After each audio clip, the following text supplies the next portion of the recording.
The highway stretched like a scar across the desert, black asphalt bleeding heat into the morning air. At EO 5:47 hours, the sun hadn't yet cleared the mountains, but Staff Sergeant Marcus Kane could already feel sweat pooling beneath his tactical vest. Beside him, Sergeant Alvarez adjusted the rearview mirror for the third time in 5 minutes, a nervous habit Marcus had learned to ignore. In the cargo bed of their armored transport, Rex, a 4-year-old German shepherd with eyes like amber glass, sat perfectly still, his ears rotating like radar dishes. They were returning from a routine patrol along the border checkpoint, 12 hours of watching dust devils and scanning horizons for threats that never materialized. Marcus had done this route 47 times. He knew every mile marker, every abandoned gas station, every rusted billboard advertising motels that had been closed since before he was born. But something felt wrong. Rex felt it first. The dog's nostrils flared, processing thousands of scent particles invisible to human senses. His muscles tensed beneath his tactical harness, and a low rumble began deep in his chest. Not quite a growl, more like a warning transmitted through frequency only other predators could truly understand. "Rex, easy." Marcus glanced back through the rear window, but the dog wasn't looking at him. Rex's gaze was fixed on something outside, something ahead on the highway. Alvarez noticed it too. "He's been weird since we passed mile marker 47. "Probably coyotes," Marcus said, but his hand moved instinctively to the rifle between his knees. The gesture was automatic, muscle memory built from too many close calls in too many forgotten places. They drove in silence for another 3 miles. The landscape hadn't changed. Sagebrush, red rock formations, the skeletal remains of a fence that might have once marked property lines that no longer mattered. But the air inside the vehicle had shifted, thickened like breathing through wet cloth. Rex's behavior escalated from tense to agitated. He began pacing in the small cargo space, his claws clicking against the metal floor in an erratic rhythm that set Marcus's teeth on edge. The dog's training was impeccable. He'd been deployed in 2 war zones, had detected IEDs that saved dozens of lives, had tracked insurgents through urban mazes where humans became hopelessly lost. Rex didn't get agitated over coyotes. "Pull over," Marcus said quietly. Alvarez's hands tightened on the steering wheel. "Sir? Pull over. Something's got Rex worked up and I want to know what." The transport rolled to a stop on the shoulder, gravel crunching beneath military-grade tires. The moment the vehicle stopped moving, Rex launched himself toward the tailgate, his barking sharp and insistent, the specific bark he'd been trained to use when he detected explosives or human remains. Marcus's blood turned to ice water. He climbed out, the heat hitting him like a physical blow. Alvarez followed, his hand already on his sidearm. Rex vaulted from the truck bed with fluid grace, his nose immediately to the ground, pulling toward the road with such force that Marcus had to brace himself against the leash. "What's he got?" Alvarez asked, scanning the empty highway with professional paranoia. "I don't know yet, but he's in full detection mode." Marcus let Rex pull him forward, trusting the dog's senses over his own. They'd been partners for 3 years, long enough for Marcus to know that Rex was never wrong. The dog led them 50 yards up the road, then stopped abruptly. He sat, rigid and alert, his gaze fixed on something that looked at first glance like absolutely nothing. Then Marcus saw it. 15 feet off the shoulder, partially hidden behind a cluster of Joshua trees, sat a car. Not abandoned in the way old vehicles rusted out here. Doors missing, windows shattered, stripped by time and scavengers. This car was different. A late-model sedan, dark blue, covered in a thin layer of dust but otherwise intact. The kind of car that didn't belong on this stretch of forgotten highway. "There's a vehicle," Alvarez said, stating the obvious because saying something was better than the silence that had fallen between them. Rex's barking intensified. He wasn't looking at the car itself. He was focused on the trunk. Marcus felt his pulse accelerate, that primal response to danger that no amount of training could completely suppress. He'd investigated abandoned vehicles before. Sometimes they contained drug shipments. Sometimes they were decoys rigged with explosives. Sometimes they held nothing but garbage and memories of whoever had left them behind. But Rex's behavior suggested something else entirely. The dog was trained to detect death. "Call it in," Marcus ordered, his voice steady, despite the adrenaline beginning to flood his system.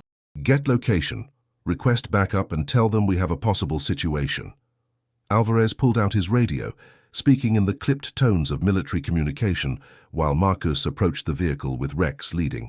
Each step felt wrong, like walking toward a cliff edge in thick fog, knowing the ground would eventually disappear but not knowing when. The car's windows were tinted, revealing nothing of the interior. There were no visible license plates, removed, not fallen off, no visible damage to the exterior. Nothing to suggest why this perfectly functional vehicle had been abandoned in one of the most desolate stretches of highway in 3 counties. Rex circled to the trunk, sat again, and released a series of sharp barks that translated to a single message. Here, right here, this is what you need to see. Marcus's hand moved to the trunk latch. It was warm from the sun, smooth under his gloved fingers. He hesitated, running through mental protocols. Check for wires, check for pressure triggers, check for anything that might turn this moment into his last. Nothing. Just metal and heat and the sound of Rex's breathing. "Backup's 10 minutes out," Alvarez called. "Sir, maybe we should wait." Marcus pulled the latch. The trunk lid rose with a mechanical groan, and the smell hit him first. Not decay, but something else. Something that made his throat close and his eyes water. Chemical, sharp, mixed with something organic and wrong. For 3 full seconds his brain refused to process what he was seeing. Then the world tilted and everything changed. Taustawaraki fan's inside the trunk, wrapped in thermal blankets and surrounded by ice packs that had long since melted into warm water, was a child. A little girl, maybe 6 years old, with dark hair matted to her forehead, and skin so pale it looked translucent in the harsh morning light. Her eyes were closed, her small chest rising and falling in shallow, irregular breaths that suggested she was teetering on the edge between consciousness and something far worse. Marcus's training took over before his emotions could catch up. Alvarez, medical kit now, child in the trunk, unresponsive, showing signs of severe dehydration and possible heat stroke. His hands moved with practiced efficiency, checking pulse points, assessing breathing, noting the zip tie restraints around her wrists that had been covered with cloth to prevent cutting, but still left angry red marks on her skin. She'd been kept alive, carefully maintained like precious cargo, but kept nonetheless. Rex pressed his nose against the child's hand, whimpering softly, the only sound Marcus had ever heard the dog make that resembled grief. Alvarez appeared with the medical kit, his face drained of color. "Jesus Christ, she's just a baby." "Focus," Marcus snapped, cutting through the shock with command authority. "Start IV fluids. We need to get her core temperature stable. And call that back up again. Tell them we need a medevac, child victim, critical condition."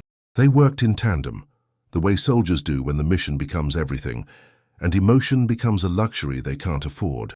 Marcus cradled the girl's head, while Alvarez established an IV line with steady hands that betrayed nothing of the rage Marcus could see burning behind his eyes. The girl stirred, a small moan escaping her cracked lips. Her eyelids fluttered but didn't open, and Marcus found himself speaking to her in low, steady tones, the same voice he used with Rex during stressful situations. "You're safe now, we've got you, you're going to be okay." He didn't know if that was true. He'd seen enough to know that survival wasn't always the same as being okay, but something about saying the words made them feel possible. The distant sound of helicopter rotors cut through the desert air, growing louder with each passing second. The medevac crew landed in a storm of dust and noise, combat medics moving with the kind of urgency that suggested they'd been briefed on what they were coming for. As they loaded the girl onto a stretcher, Marcus caught sight of something wedged in the corner of the trunk. A small stuffed rabbit, worn and faded, with one button eye missing. He grabbed it instinctively, pressing it into the medic's hands. This was with her. She might want it when she wakes up. The medic's eyes met his, and in that look was an entire conversation about trauma and childhood and things that can never be fully restored. "We'll make sure she has it," the medic said. And then they were gone, the helicopter rising into the pale morning sky like a mechanical angel. Marcus stood in the sudden silence, staring at the empty trunk. The thermal blankets were still there, the melted ice packs, the careful arrangement that spoke of someone who had knowledge of how to keep a person alive under extreme conditions. This wasn't random.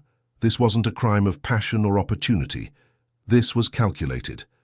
"Sir," Alvarez said quietly, "there's something else." Marcus turned to find his partner crouched near the front of the vehicle, examining something on the ground. Rex sat beside him, still agitated but focused now on whatever Alvarez had discovered. It was a piece of paper, weighted down by a rock, placed deliberately where it would be found once anyone opened the trunk. The paper was protected inside a plastic bag, pristine despite the desert environment. Marcus pulled on latex gloves before picking it up. His hands were steady, but his mind was already racing ahead, cataloging implications. The note was typed, not handwritten. No risk of identification through penmanship analysis. 4 sentences, arranged with the kind of precision that suggested every word had been chosen for maximum impact. She was going to be sold. I couldn't stop them all, but I could stop this. Check the motel at mile marker 52. You're running out of time. The world seemed to contract around those words. Marcus read them twice, 3 times, his training warring with the tsunami of implications flooding his consciousness. This wasn't an abandoned child, Alvarez said, his voice hollow. This was a rescue. Someone put her here knowing we'd patrol this route, knowing Rex would detect her. Someone with military knowledge, Marcus added, his mind already assembling the pieces. They knew our schedule, our capabilities, the range of Rex's detection training. This was planned to the minute. But the note's last line burned in his mind like a brand. You're running out of time. Time for what? Marcus pulled out his phone, bringing up the GPS map of the highway. Mile marker 52 was 8 miles west, a stretch of road he'd driven countless times without seeing anything except dirt and emptiness. But there had been a motel there once, decades ago, before the interstate was built, and traffic stopped flowing through these forgotten places. He'd never thought to look closely. Why would he? It was just another ruin in a landscape full of ruins. Rex began barking again, sharp and insistent, pulling toward the west. The dog's instincts were screaming that there was more, that the job wasn't finished, that danger still pulsed somewhere close by like a malignant heartbeat. Call it in, Marcus said, but his voice sounded distant even to his own ears. Tell them what we found, tell them about the note, tell them we're heading to mile marker 52 to investigate. Sir, we should wait for backup. That note said we're running out of time. Marcus met Alvarez's eyes, letting him see the determination that had solidified into something harder than protocol. If there are more children, if there's an active situation, every minute we waste could be the difference between saving them and... He didn't finish the sentence. He didn't have to. Alvarez nodded slowly. Then we go, but we go smart. Tactical approach, weapons ready, and Rex leads. They climbed back into the transport. But everything had changed. What had been a routine patrol was now a hunt, and the hunters had become something more primal, more focused, more dangerous than any training manual could prepare for. The desert stretched before them, unchanged and indifferent to human suffering. But somewhere ahead, hidden in the ruins of a forgotten place, something terrible was either happening or had already happened. And they were the only ones close enough to stop it. Marcus pressed the accelerator, the engine roaring to life. Beside him, Alvarez checked his rifle with mechanical precision. In the back, Rex stood rigid, his nose to the wind, processing information invisible to human senses. The road to mile marker 52 felt longer than 8 miles. It felt like driving toward an edge, where the world might simply end, where all the rules they'd trained to follow might stop applying, where good and evil would face each other in the kind of confrontation that leaves marks no amount of time can fully erase. Marcus's radio crackled. Unit 77, backup is en route to your position. ETA 15 minutes. Proceed with extreme caution. Do not engage until reinforcements arrive. But they were already at mile marker 51, already close enough to see the skeletal silhouette of the motel rising from the desert, like a monument to decay. Already too late to turn back even if they wanted to. Rex's barking reached a fever pitch. The dog knew what Marcus was only beginning to understand. They weren't just driving toward a location. They were driving toward a choice, toward a moment that would define everything that came after. The motel appeared through the heat shimmer. 3 buildings arranged in a U-shape around a parking lot full of sand and sagebrush, windows like empty eye sockets, doors hanging off rusted hinges, a neon sign that had spelled vacancy before time and weather reduced it to NY. And in the center of that parking lot, covered in a tarp and surrounded by fresh tire tracks, was another vehicle. Marcus brought the transport to a stop 50 yards out, killing the engine. The silence that followed was absolute. No wind, no birds, no sound except his own heartbeat thundering in his ears. Someone's been here recently, Alvarez whispered, pointing to the tire tracks. These are fresh within the last few hours. Marcus studied the motel through binoculars, scanning each building, each shadow, each potential hiding place. Nothing moved. Nothing suggested life or threat or anything except abandonment. But Rex was going insane with alertness, his entire body vibrating with the need to move forward, to investigate, to complete the mission his training had hardwired into his DNA. "We need eyes on that vehicle," Marcus said, already formulating the approach. "Standard sweep, I'll take point with Rex, you provide cover from the transport. If anything moves, anything at all, you light it up and we extract immediately. And if there are more children in there?" Marcus didn't answer immediately. The question hung between them, heavy with implications that went beyond tactics and into the realm of moral mathematics, the kind where every choice carries a price and there are no good options, only less terrible ones. "Then we get them out," he finally said, "whatever it takes." They exited the vehicle in practiced silence. Rex led them forward in a low crouch, moving between cover points with the fluid efficiency of a team that had operated together long enough to think as a single unit. The desert floor crunched softly under their boots, each sound amplified by adrenaline into something that felt dangerously loud. 20 yards from the covered vehicle, Rex stopped abruptly. His ears flattened against his skull, and a sound emerged from deep in his chest, not a warning growl, but something Marcus had only heard twice before in their partnership. It was the sound Rex made when he detected explosives. Marcus raised his fist, the signal for immediate stop. Kelvarez froze, his rifle sweeping across potential threat vectors.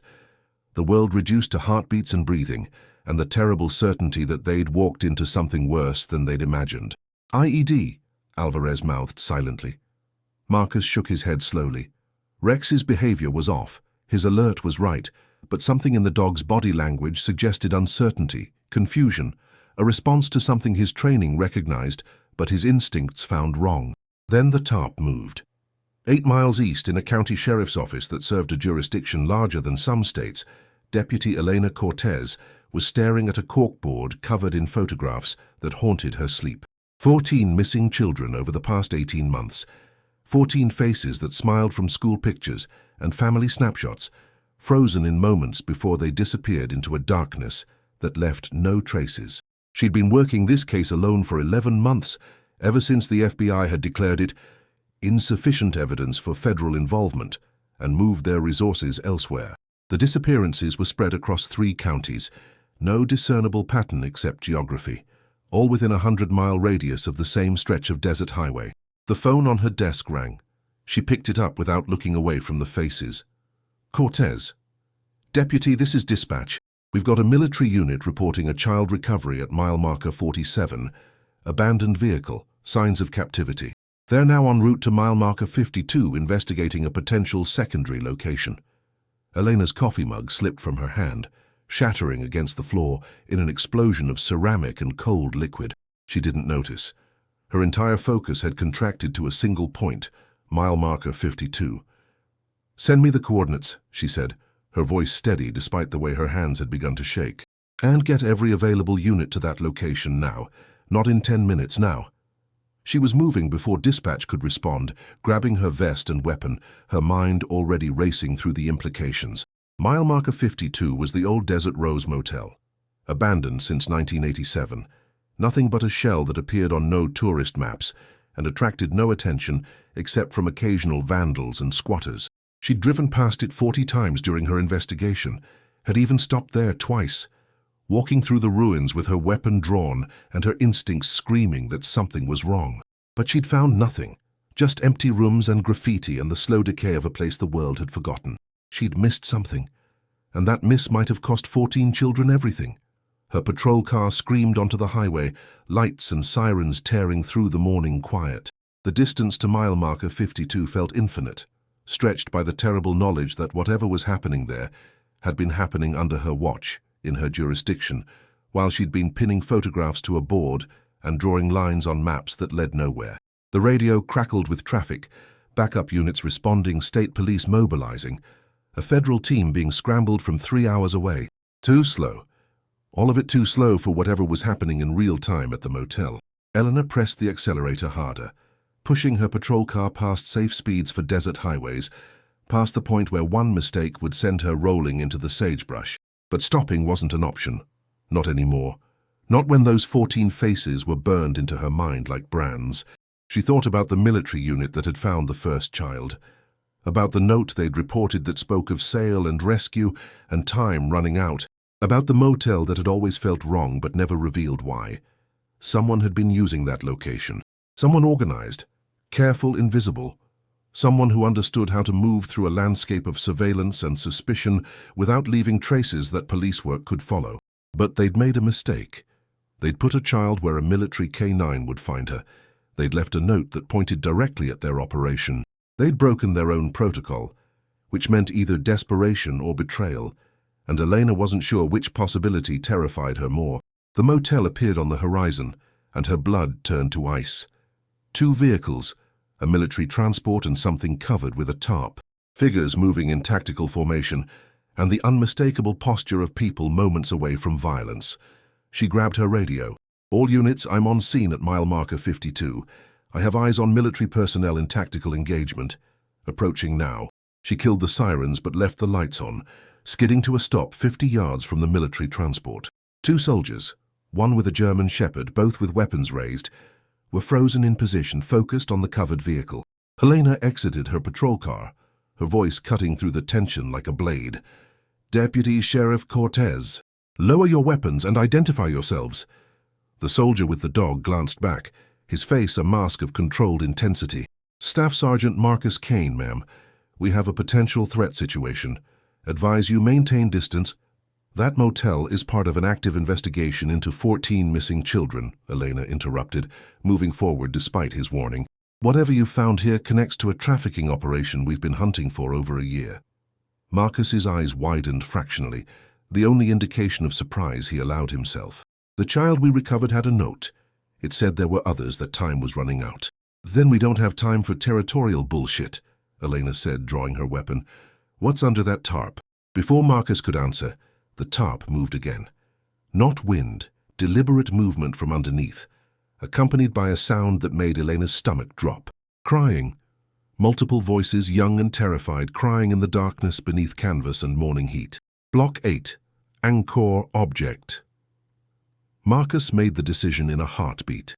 He signaled Rex to stay alert, but moved forward, approaching the covered vehicle with his weapon leading and his training screaming that this could be a trap, an ambush, a dozen different scenarios that ended with him bleeding out on desert sand.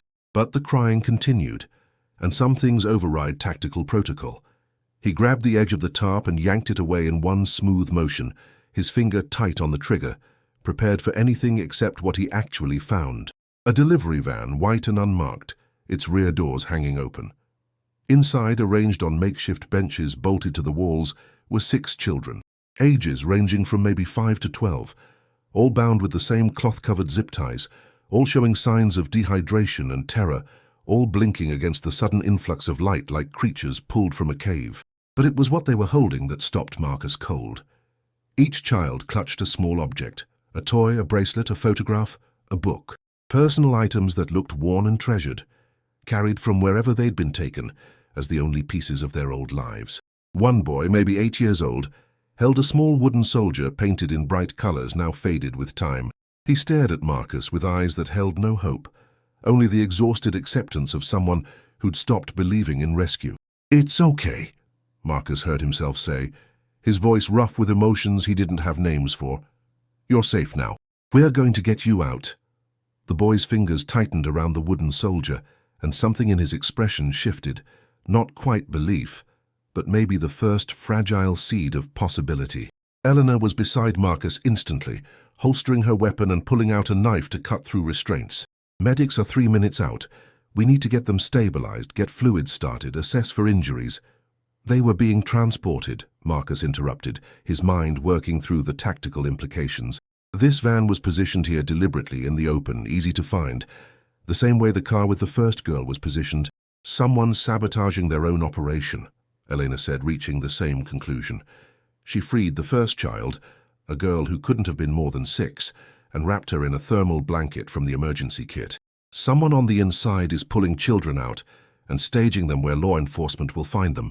Alvarez appeared at the van's doors, his face pale but his hands steady, as he helped Elena with the restraints.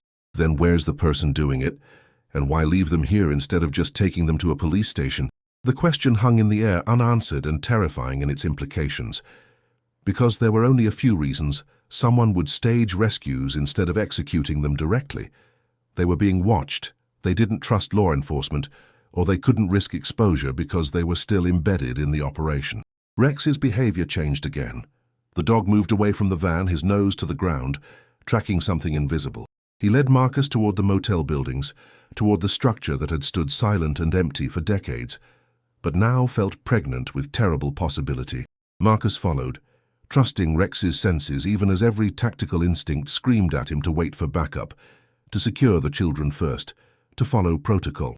But Rex was insistent, pulling toward the center building with the kind of determination that suggested he'd found the source, the heart of whatever had happened here. The motel's main office had a door that hung at an angle, rusted hinges groaning as Marcus pushed it open.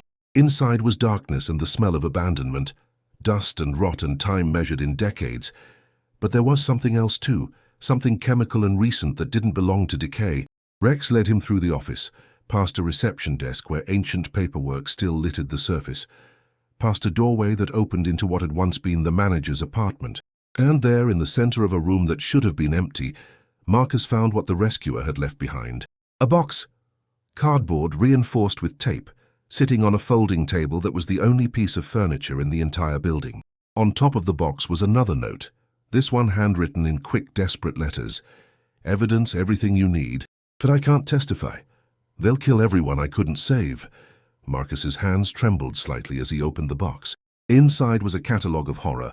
Photographs of children, locations marked on maps, license plate numbers, dates and times, financial records, names circled in red ink. Months of documentation, maybe years, compiled by someone who'd been close enough to the operation to gather evidence, but not powerful enough to stop it. At the bottom of the box, wrapped in cloth like something precious, was a cell phone. A burner, probably. Untraceable but full of information that could burn this entire network to ash.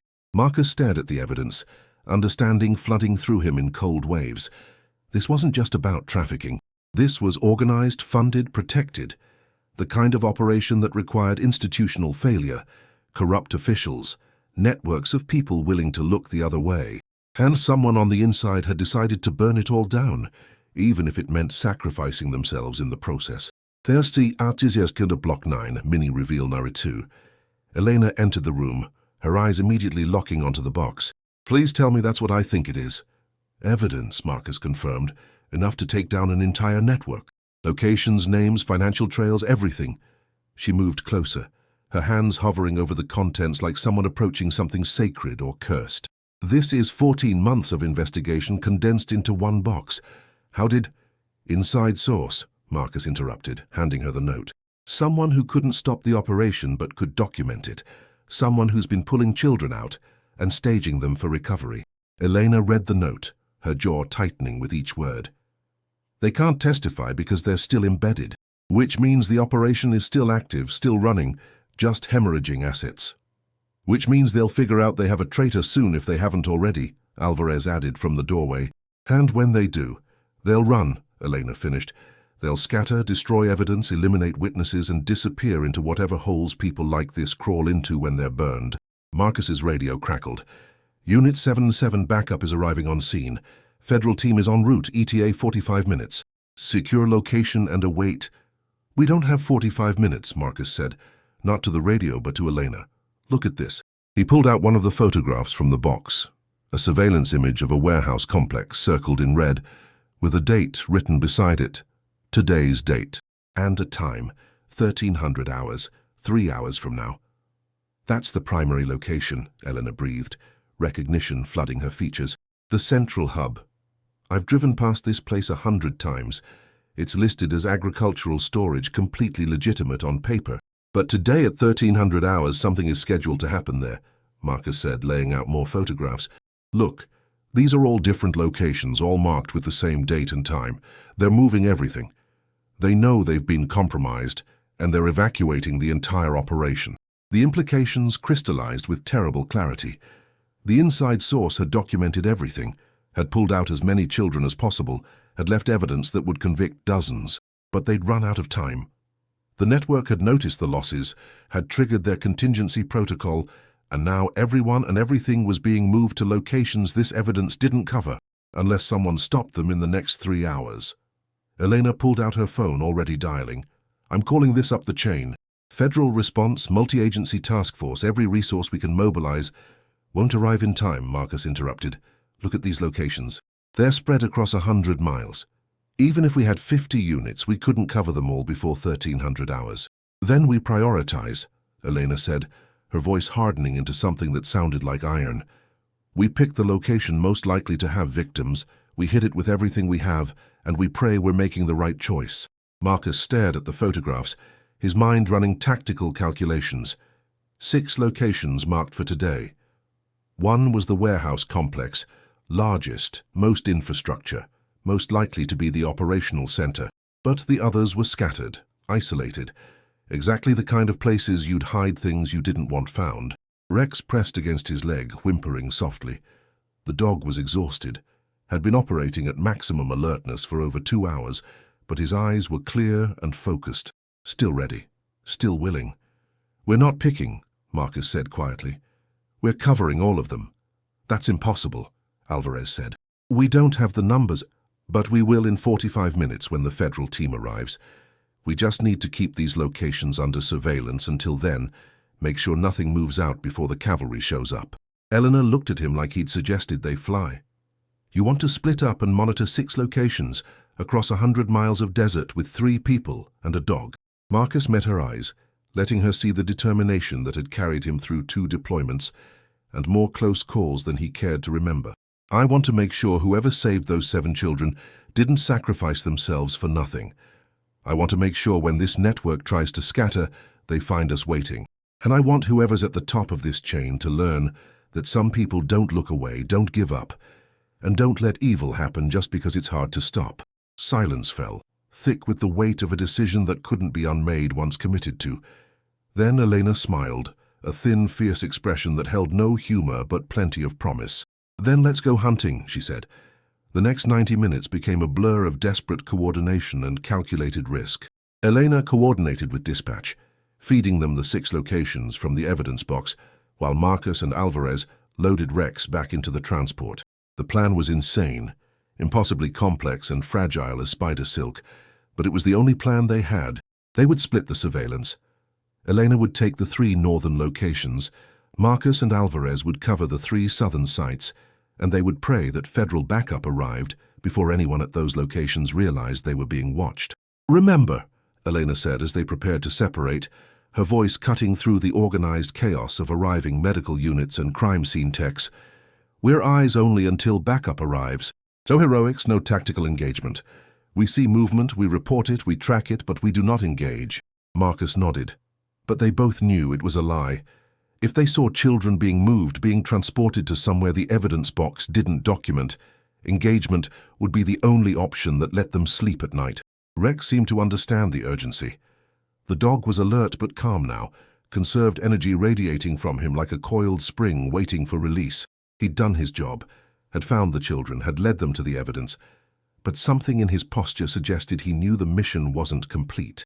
The warehouse complex was third on Marcus's route, a sprawling facility of corrugated metal buildings surrounded by chain-link fence and positioned exactly nowhere, equidistant from 3 small towns that served as bedroom communities for people who commuted to the border checkpoints. On paper, it stored agricultural equipment and supplies. In reality, according to the evidence, it was the administrative heart of a network that stretched across 3 states.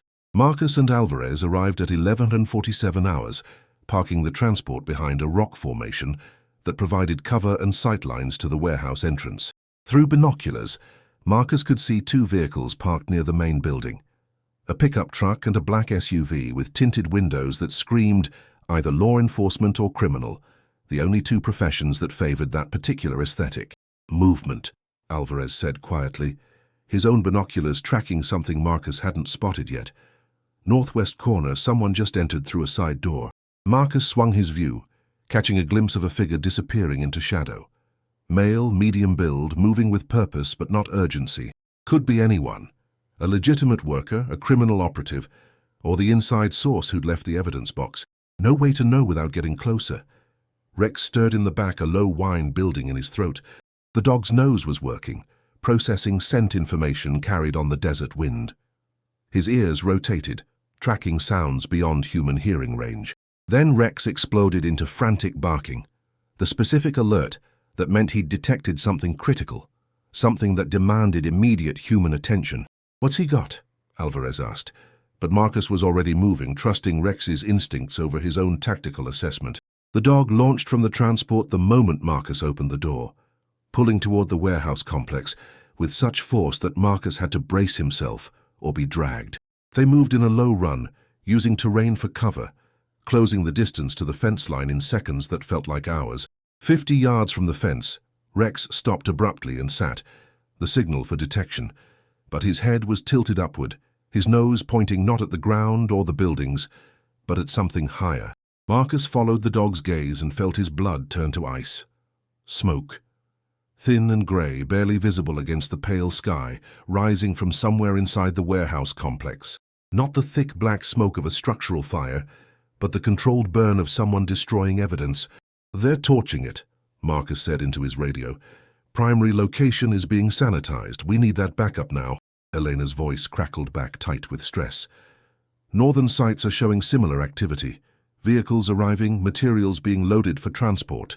They're evacuating the entire network simultaneously." "Then we're out of time," Marcus said, making a decision that violated every protocol he'd been taught. "We're going in." "Marcus, wait for backup." Elena started, but he was already moving. Alvarez beside him, Rex leading them toward a section of fence that looked older, more vulnerable. The chain link had a gap where rust and time had compromised the integrity. Marcus pried it wider, creating an opening large enough for a man and a dog to slip through. They were inside the perimeter in seconds, moving between storage containers and parked equipment, closing on the building where smoke continued to rise from ventilation openings. The side door was unlocked. Marcus pushed it open slowly, his weapon leading. Rex pressed against his leg. Inside was darkness punctuated by emergency lighting that cast everything in shades of red. The smell of burning paper was overwhelming, administrative records being fed into industrial shredders and incinerators, decades of documentation being erased in real time. But beneath the smoke was another smell, one that made Rex's hackles rise and Marcus's finger tighten on the trigger. Fear. The chemical signature of human terror, sharp and acidic, coming from deeper in the building. They moved through corridors lined with empty offices, past rooms full of filing cabinets being systematically destroyed. The facility was massive, a labyrinth designed to confuse and delay.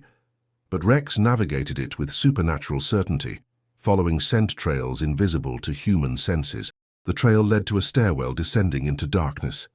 Marcus paused at the threshold, every instinct screaming that this was the moment when things would go irreversibly wrong.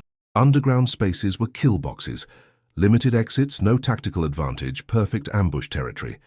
But Rex was pulling downward with desperate insistence, and the smell of fear was getting stronger. They descended into a basement level that shouldn't exist according to any public records. The stairwell opened into a corridor lined with doors, heavy, reinforced, with locks that looked industrial rather than commercial. And from behind those doors came sounds, crying, banging. Voices calling out in languages Marcus didn't recognize, united in the universal desperation of the trapped. "Jesus Christ," Alvarez breathed. "How many are down here?" Marcus didn't answer. He was already moving to the first door, trying the handle and finding it locked. The mechanism was electronic, requiring a keycard or code he didn't have. Breaking it would take time they didn't have, and doing it quietly was impossible. Rex barked once, sharp and commanding, then did something Marcus had never seen him do in 3 years of partnership. The dog reared up on his hind legs and slammed his full weight against the door's push bar from the inside, leveraging a design flaw in the locking mechanism. The door popped open. Inside was a room barely larger than a prison cell, containing 3 children huddled together on a mattress on the floor. They stared at Marcus with eyes that held no trust, only the learned helplessness of people who'd been promised rescue before and received only deeper betrayal. "U.S. military," Marcus said, his voice steady despite the rage building in his chest like a pressure wave. "We're getting you out. All of you." He moved to the next door and the next, using Rex's technique to bypass locks, while Alvarez covered the corridor. Each room revealed more children, more victims, more evidence of an operation so monstrous it defied comprehension. 12 children total, ranging from maybe 4 years old to early teens. 12 lives suspended in a nightmare that Marcus was determined to end. "We need extraction now," he said into his radio. "I have 12 victims, basement level of primary location, surrounded by hostiles who are destroying evidence and preparing to evacuate. If we don't move in the next 5 minutes, they'll realize we're here and this becomes a hostage situation." Static, then Elena's voice. "Federal team is 2 minutes out, hold position," and the lights went out. Emergency power failed, plunging the basement into absolute darkness, broken only by the dim glow of exit signs. And in that darkness, Marcus heard something that made his blood freeze. Footsteps, multiple sets, coming down the stairwell with military precision. Coming for them. Block 11, climax, maximum tension, revelation, irreversible. "Get the children back," Marcus ordered, his voice barely a whisper. "Tactical positions, weapons ready, Rex, guard." The dog positioned himself between the children and the approaching threat, his body a living shield, his lips pulled back to reveal teeth that promised violence to anyone who tried to pass. The footsteps stopped at the bottom of the stairwell. Then a voice, male and calm, spoke into the darkness with the kind of authority that suggested command rather than desperation. "Federal agents, identify yourselves and your location." Marcus felt relief flood through him for exactly 2 seconds before his training kicked in and asked the critical question. How did federal agents know they were in the basement? The facility was massive, the basement level undocumented. You'd need either surveillance equipment or insider knowledge to track them this precisely. And the federal team had been 2 minutes out, not 0. "Staff Sergeant Marcus Kane, U.S. Army," he called back. But his weapon stayed raised and his finger stayed on the trigger. "I have 12 juvenile victims secured, requesting immediate medical evacuation." "Copy that, Sergeant. We're coming to you now." The lights flickered back on. Not emergency power, but full illumination, harsh and revealing. 4 figures emerged from the stairwell, all wearing tactical gear that looked federal, but felt wrong in ways Marcus couldn't immediately articulate. The lead figure was a man in his 50s, graying at the temples, with the kind of face that inspired trust in congressional hearings and plea deals. Special Agent Daniel Morrison, according to the ID he held up. FBI, Child Exploitation and Human Trafficking Task Force. But Rex was growling, deep, continuous, the sound the dog made when every instinct screamed danger. "Your K9 is agitated," Morrison observed, his tone professionally concerned. "Might want to secure him before we begin victim processing." "Rex doesn't get agitated without reason," Marcus said carefully, his mind racing through possibilities. "He's been on point for the last 4 hours. He's earned some latitude." Morrison's smile didn't reach his eyes. "Of course, you've done exceptional work here, Sergeant. But this is now a federal crime scene. We'll need you to transfer custody of the victims and exit the facility while we conduct our investigation." Every word was textbook correct. Every protocol was being followed. But something was wrong, and Rex knew it, and that knowledge was enough to make Marcus hesitate, when hesitation could mean everything. "I'd prefer to stay until my command structure releases me," Marcus said. The polite military phrasing that actually meant I'm not going anywhere. Morrison's expression hardened fractionally. "That wasn't a request, Sergeant." The 3 agents behind him shifted their positions, subtle, professional, but unmistakably moving into tactical formation. Not the formation you'd use to secure victims, the formation you'd use to control threats. And that's when Marcus saw it.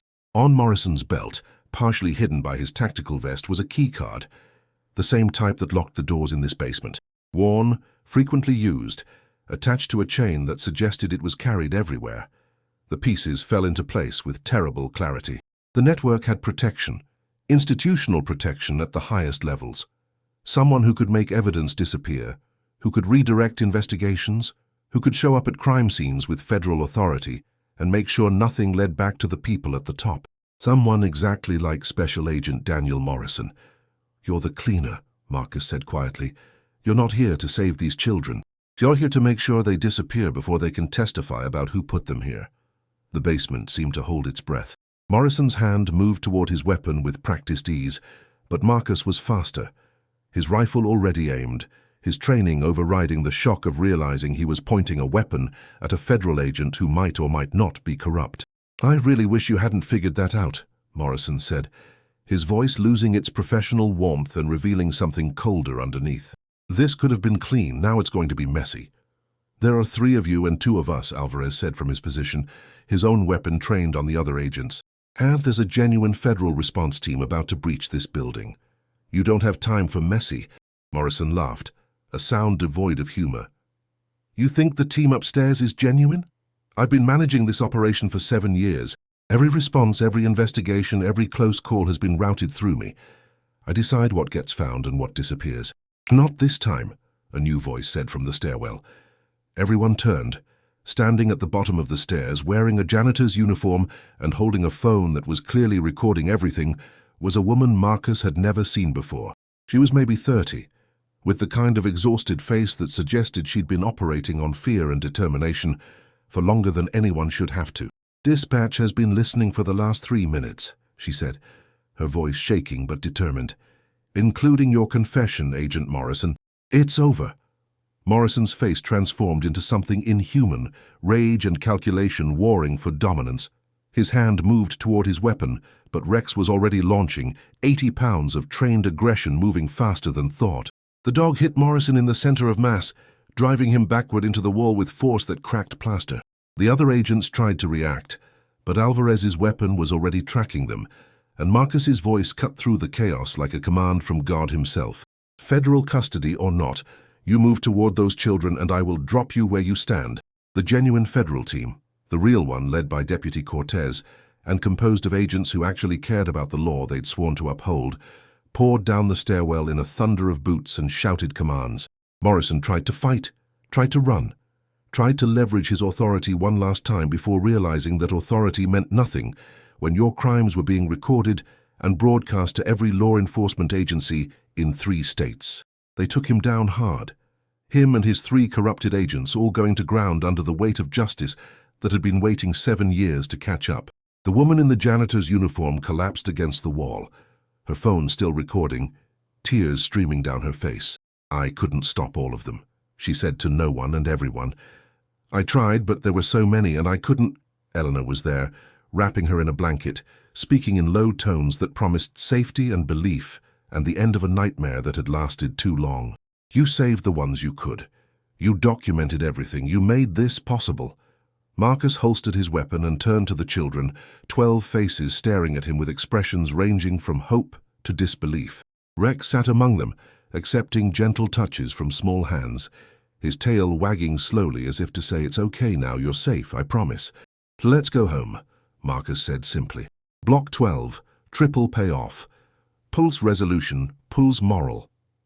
The sun was setting by the time the last ambulance left the warehouse complex, carrying the final group of children toward hospitals, where they'd be treated with care that extended beyond physical wounds.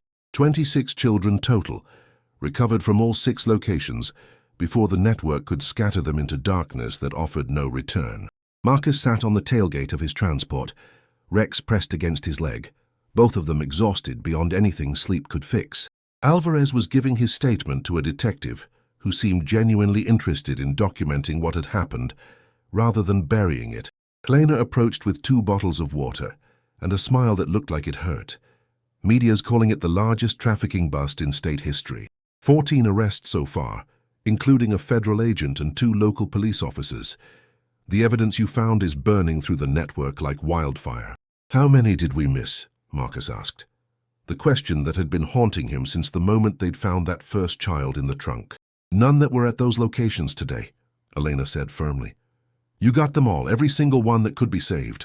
But Marcus knew the truth, that there were always more, always other locations, always networks within networks. They'd struck a massive blow, but evil was hydra-headed and persistent. The woman who left the evidence, he said. Who was she? Rebecca Chen, administrative assistant at the warehouse for 6 years. She started noticing discrepancies, started documenting, started pulling children out whenever she could create opportunities. She was working alone, risking everything, because she couldn't find anyone she trusted enough to expose a network that included federal agents and local police. Marcus thought about Rebecca Chen, wearing a janitor's uniform as cover, staging rescues with military precision, leaving evidence boxes like messages in bottles cast into an ocean of corruption. She's the real hero here. She said the same thing about you, Elena replied. Said if that military K9 hadn't found the first child, if you hadn't followed the trail to the motel, if you hadn't been willing to trust her evidence, all those children would be gone by now. Rex stirred, his tail thumping once against the metal tailgate. The dog's eyes were half closed, but his ears were still rotating, still processing, still on guard even in exhaustion. 3 weeks later, Marcus stood in a ceremony room where medals were pinned and speeches were given about duty and honor and service above self. Rex sat beside him, wearing a new harness with commendations that recognized his detection work. The boy with the wooden soldier was there, cleaned, fed, reunited with a family that had spent 18 months believing he was dead. He held that wooden soldier in one hand and held his mother's hand with the other. And when he saw Rex, he smiled. It was the first smile Marcus had seen from any of the rescued children. The first evidence that maybe, despite everything, healing was possible. The ceremony ended with a final recognition for Rebecca Chen, who received immunity for her participation in the network in exchange for her testimony that would put dozens of traffickers in prison for life. She stood at the podium, her face still carrying the exhaustion of her long undercover operation, and spoke words that Marcus would remember for the rest of his life.